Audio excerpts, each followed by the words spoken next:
बिस्मिल्लाहिर्रहमानिर्रहीम अस्सलाम वालेकुम। की हाल है भरावां और ठीक हो खुश राजी भाई। गल करन लगा जट्टां दे हवाले नाल, ਜ਼ਿਮੀਦਾਰਾਂ ਦੇ ਹਵਾਲੇ ਨਾਲ ਜਿਹੜੇ ਦੁੱਧ ਵੇਚਦੇ ਨੇ। ਦੁੱਧ ਉਹ ਫ੍ਰੀ ਵੇਚੀ ਜਾਂਦੇ ਨੇ ਕਿਉਂਕਿ ਉਹਨਾਂ ਦੇ ਦੁੱਧ ਨਾਲੋਂ ਹੁਣ ਪਾਣੀ ਮੰਗ ਹੈ। ਉਹਨਾਂ ਕੋਲ ਪੁੱਛੀਏ ਨਾ ਤੁਹਾਡੀ ਮੱਝ ਕਿੰਨੇ ਦੀ ਹੈ, ਗਾਂ ਕਿੰਨੇ ਦੀ ਹੈ, ਆਖਣਾ ਜੀ ਸਾਡੀ ਮੱਝ 5 ਲੱਖ ਦੀ ਹੈ, ਸਾਡੀ ਗਾਂ ਜਿਹੜੀ ਹੈ ਉਹ 7 ਲੱਖ ਦੀ ਹੈ। ਤੇ ਦੁੱਧ ਕਿੱਦਾਂ ਦੇਦੀਆਂ? ਦੁੱਧ ਦੇਦੀਆਂ 3 ਲੀਟਰ 4 ਲੀਟਰ 6 ਲੀਟਰ 8 ਲੀਟਰ। ਠੀਕ ਹੈ, ਤੁਹਾਡੇ ਨਾਲੋਂ ਇਸ ਟਾਈਮ ਦੁੱਧ ਵੇਚਣੇ ਨਾਲੋਂ ਪਾਣੀ ਮੰਗ ਹੈ। ਅਗਲੇ ਇੱਕ ਪਲਾਂਟ ਲਾ ਲੈਂਦੇ ਨੇ 10 ਤੋਂ 15 ਲੱਖ ਰੁਪਈਏ ਦਾ। ਠੀਕ ਹੈ, ਉਸ ਪਲਾਂਟ ਤੋਂ ਉਹ ਅੱਧਾ ਲੀਟਰ ਪਾਣੀ ਕੱਢਦੇ ਨੇ ਸਾਫ਼ ਕਰਕੇ ਤੇ ਉਹ ਵੇਚਦੇ ਨੇ 70-75 ਰੁਪਈਏ ਦਾ। ਠੀਕ ਹੈ, ਉਹਨਾਂ ਦਾ ਪਾਣੀ ਜਿਹੜਾ ਲੀਟਰ ਦਾ ਜਿਹੜਾ ਉਹ ਕਮ ਅਜ਼ ਕਮ ਤੁਰ ਜਾਂਦਾ ਹੈ 100-120 ਤੇ ਤੁਹਾਡਾ ਦੁੱਧ ਕਿਤੇ ਉੱਥੇ 70-80 ਤਰ੍ਹਾਂ ਦਾ। ਇਸ ਵਾਸਤੇ ਇੱਕ ਬੰਦੇ ਦੀ ਜ਼ਿੰਮੇਵਾਰੀ ਨਹੀਂ ਕਿ ਉੱਠੇ, ਇਹ ਸਾਰੇ ਜਿਤਨੇ ਜੱਟ ਜ਼ਿਮੀਦਾਰ ਭਰਾਓ ਇਹਦੇ ਤੇ ਸਾਰਿਆਂ ਦੀ ਕੋਸ਼ਿਸ਼ ਕਰਨੀ ਪਾਉਣੀ ਹੈ। ਔਰ यूनियन की सतह तो लैके मतलब कि यूनियन कौंसल की सतह तो लैके हर यूनियन कौंसल एक बार इकट्ठ होना चाहिए, उस तो बाद उत्ते जिले की लैवल पर फिर उत्ते।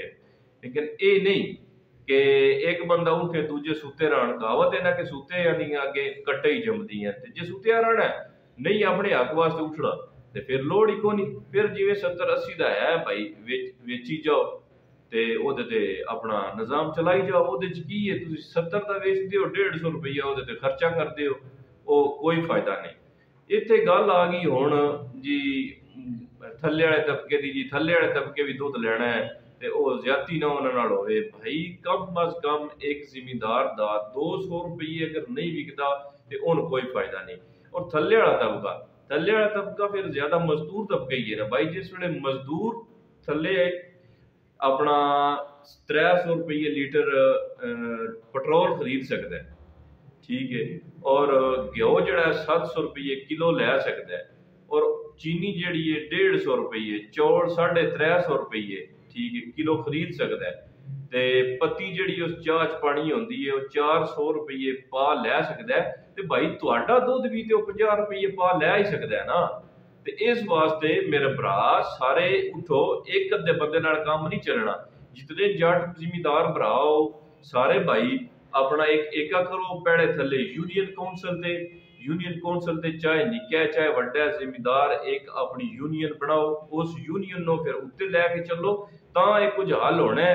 नहीं ਤੇ ਆਪਣਾ ਉਹੀ ਸੁੱਤੇ ਆਂਦੀਆਂ ਕੱਟੇ ਹੀ ਜੰਮਦੀਆਂ ਤੇ ਆਪਣਾ ਚੁੱਪ ਕਰਕੇ ਜੇ ਛੀੜ ਮਾਰੀ ਰੱਖੋ, कोई डर नहीं। भावें अपना पेट्रोल जड़ा या डीजल 500 रुपये लीटर हो गया, फिर तुहाडा दुध वो 70 रुपये रड़ है। तो इस वास्ते कोई सोचो सारे भरा। अल्लाह पाक साहब नूं सलामत रखे, खुश रहो, सोने रब दे हवाले।